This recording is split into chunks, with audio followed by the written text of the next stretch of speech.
श्री शिवाय नमस्तुभ्यं। हर हर महादेव। सीहोर कुबेरेश्वर धाम में चल रही शिवरात्रि शिव महापुराण की कथा का तीसरा दिन आज समाप्त हो गया है। इस कथा में गुरुजी ने बहुत सारी उपयोगी पत्र, जानकारी और उपाय बताए हैं जो मैं इस वीडियो में आपको बताने वाली हूँ। अगर आपने आज की कथा नहीं सुनी है तो इस कथा के सारा सार रस तत्व आपको इस वीडियो के द्वारा प्राप्त हो जाएगा। तो अगर वीडियो अच्छी लगे तो उसको प्लीज़ लाइक, सब्सक्राइब और शेयर ज़रूर करें।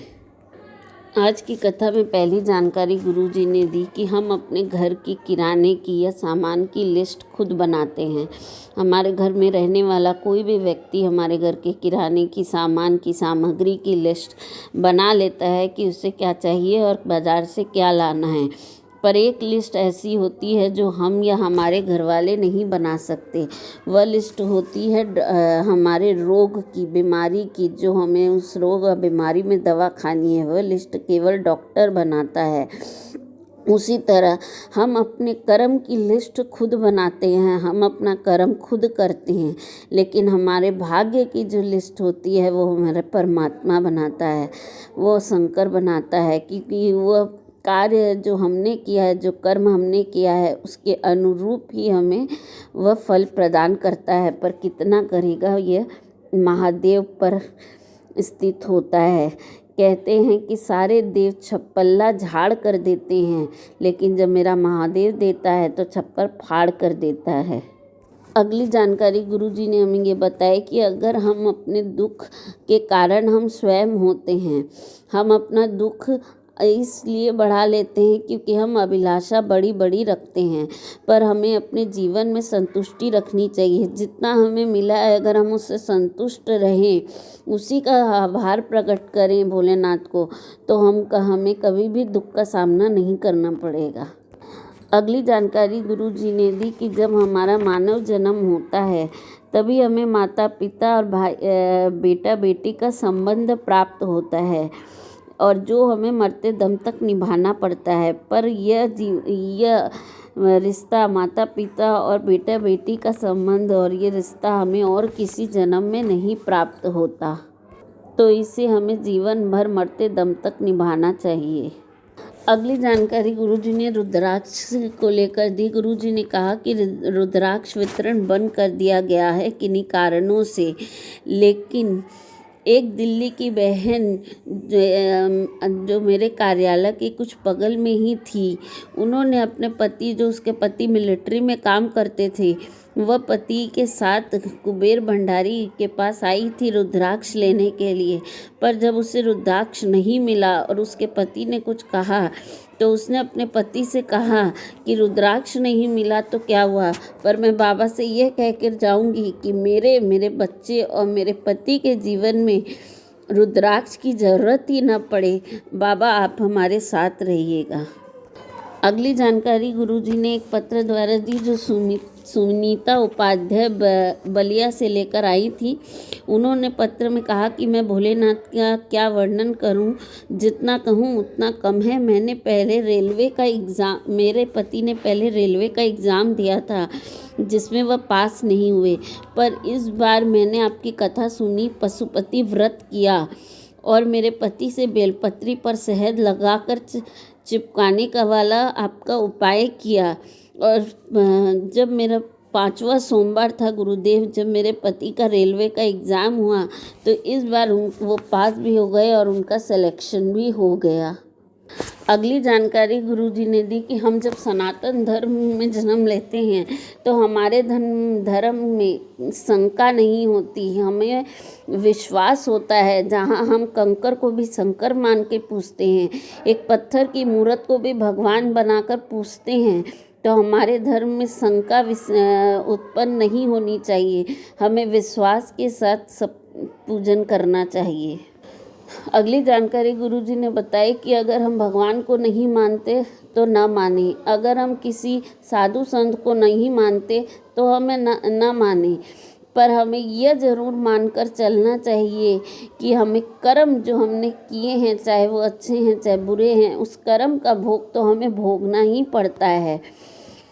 अगली जानकारी, गुरुजी ने मीडिया वालों को कटाक्ष करने के लिए कहा। उनको उनकी मीडिया पर जो गुरुजी के कुबेरेश्वर धाम की जो रिपोर्ट चल रही है कि यहाँ पर बहुत लोग मर गए, भगदड़ मच गई, रुद्राक्ष के लिए लोग लड़ाई कर रहे हैं, रुद्राक्ष फेंके गए हैं, तो गुरुजी ने उनको जवाब देने के लिए कहा कि इतनी मीडिया है, 138 कैमरे लगे हैं हमारे कुबेरेश्वर धाम में, जिस सभी कैमरे का सार हमारे रूम में है, लेकिन कोई भी एक मीडिया क्लिपिंग जो यह बता रहा है कि यहाँ पर लोग की भगदड़ मच गई, लोग मर गए हैं और लोगों पर रुद्राक्ष फेंका जा रहा है, तो ज़रा एक क्लिपिंग भी ऐसे लोग दिखा दे जो बाबा के धाम में कि ये सब हुआ है। यहाँ केवल लोग बाबा के धाम को बदनाम करना चाहते हैं। वह खाली इतना चाहते हैं कि अगले बार से रुद्राक्ष उत्सव न मनाया जाए, रुद्राक्ष न बांटा जाए। पर गुरुजी ने बताया कि रुद्राक्ष महोत्सव भी होगा, रुद्राक्ष भी बटेंगे, पर रुद्राक्ष महोत्सव में रुद्राक्ष न बटके पूरे साल बटेंगे। अब आप साल भर में कभी भी आकर आप रुद्राक्ष प्राप्त कर सकते हैं और आप जो अब आए हैं वो 3 महीने में वापस आकर अपना रुद्राक्ष ले सकते हैं और साल भर बटेंगे, जिसके लिए आपको न किसी पर्चे की, न किसी डॉक्टर के प्रिस्क्रिप्शन की और न ही आधार कार्ड की ज़रूरत है। आप सिर्फ कथा में कुबेरेश्वर धाम में आकर कहेंगे शिव का प्रसाद दे दीजिए, तो आपको रुद्राक्ष प्राप्त हो जाएगा। अगला भी कटाक्ष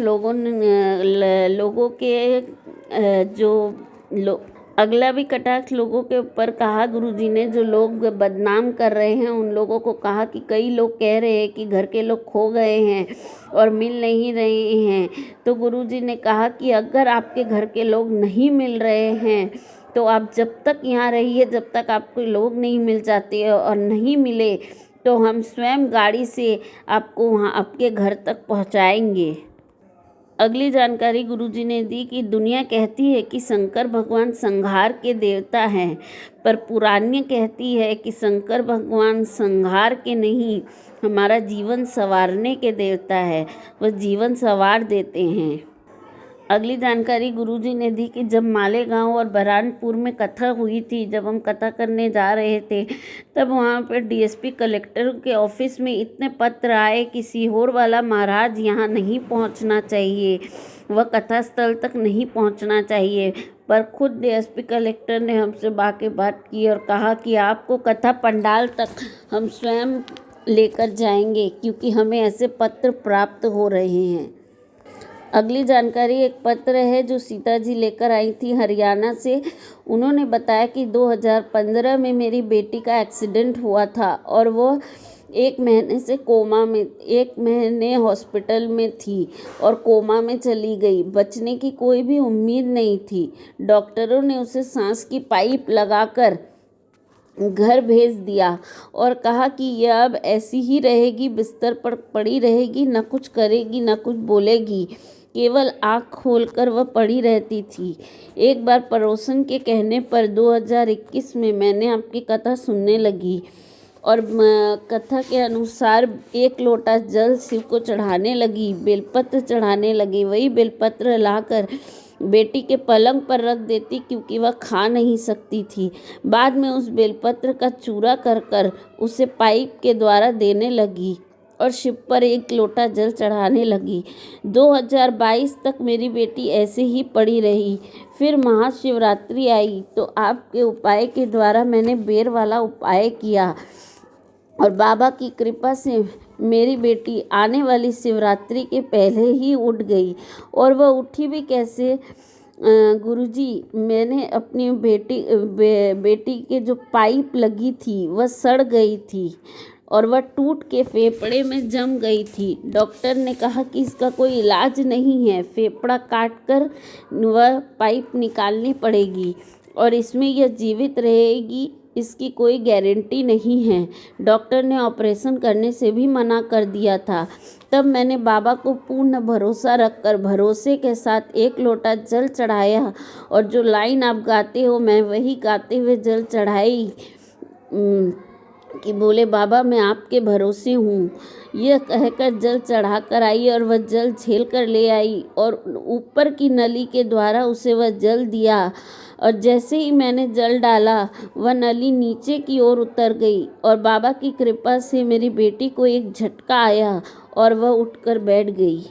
इस कथा में गुरुजी ने शिवजी के एक भिक्षुवर अवतार की कथा सुनाई, जो कि शिवजी का 14वां अवतार था। अगली जानकारी गुरुजी ने दी कि शिवरात्रि के ही दिन, इसी महाशिवरात्रि के दिन भगवान विष्णु और भगवान ब्रह्मा ने मंथन कर कर शिव जी के लिंग को प्रकट किया था। इसीलिए आज शिव के लिंग का प्रागट्य दिवस भी है। और इसी दिन उमा और महेश का विवाह भी हुआ था, जो कि शिव पार्वती के ही एक अंश है। तो इस दिन इसको महाशिवरात्रि को शिवलिंग प्रागट्य और उमा महेश के विवाह के रूप में मनाया जाता है। इस कथा का सार रास्ता तो मैंने आपको इस वीडियो में दे दिया है। तो अगर आपको वीडियो अच्छी लगी और उपयोगी लगी तो इसको लाइक शेयर और सब्सक्राइब ज़रूर करें। श्री शिवाय नमस्तुभ्यम। हर हर महादेव।